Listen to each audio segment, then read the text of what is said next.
Hi, Glenn here at Olomana Gardens on this side. Natalie Cash is in the wheelchair with her broken leg on the other side. What we're going to show you here is a technique of using 2-inch PVC pipe, standard Schedule 40 pipe, and you're going to build a frame on the ground 4 to 4.5 feet wide by about 32 foot plus long. So it's going to look something like this. This is a scale model. This is in 1/2 inch, this is 4-inch wide, and this is 10 foot long in this model. But it sits on the ground sloping downhill. The drain would be down here. You put water in up here, this will be full of water, okay? It'll be quite heavy when it's full of water.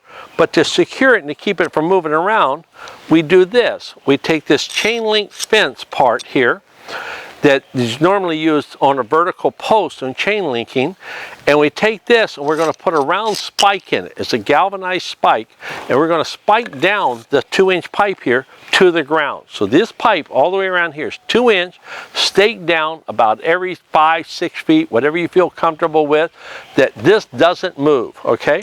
Once you have it in place, you're going to take your food grade lining and you're going to lay the food grade lining over the top of it.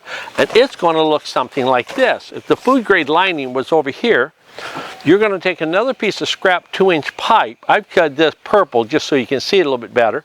But I cut out, you notice, about 1.5 inches. When I do that, I can then take this and pop it around the PVC pipe and hold this quite securely. Okay? So this would be held every 4 or 5 feet. You just take these clamps and you pop them over. Okay? And then you're good to go, you're secure. Okay? On our model here, I've cut this one. I made it 4 by 10 foot, and I'm going to lay it out over here. I would have filled it full of water. It's all staked out. I would put my food grade lining on here, and then I would take my little clamps here and I would pop them over and to hold it. And it would just secure it in place so it doesn't move around on me, okay?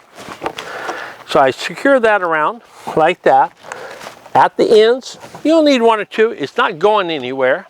Then I take my PVC frame. Now this would normally be made out of 1-inch PVC.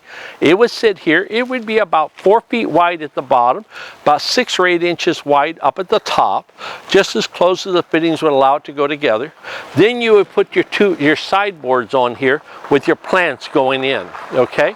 By being wide at the top, you have room for the roots to go in, okay? And that's it. Pretty straightforward. I think you'll enjoy this. It makes it very modular. The PVC is obviously termite proof. The sunlight never hits it because it's underneath the lining. The lining gives you your food grade drip collection. Come down here toward the end, you're going to put a 2-inch shower drain, and that's going to be right over a 3-inch pipe, drain pipe that's in the ground, okay?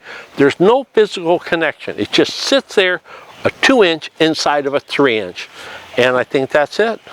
It's pretty straightforward. This one is a model of a little 4 by 10 footer, but you can make it any length you wanted to, okay? That's the beauty. When it's time to go, you have to relocate, big deal. You pull this up, you pop these off, take a battery powered drill, drill a hole, let the water go. Okay, you're going to pick this up. It's going to be empty frame. You could sawzall in to convenient height. You didn't even have to screw it together. You could have just put little self-tapping screws in it, and you could just disassemble the thing and take it home. Okay, the water's in just to give it solidity so it just stays and molds itself to the ground. Anyway, hope that explains it. Good luck with you in Jamaica.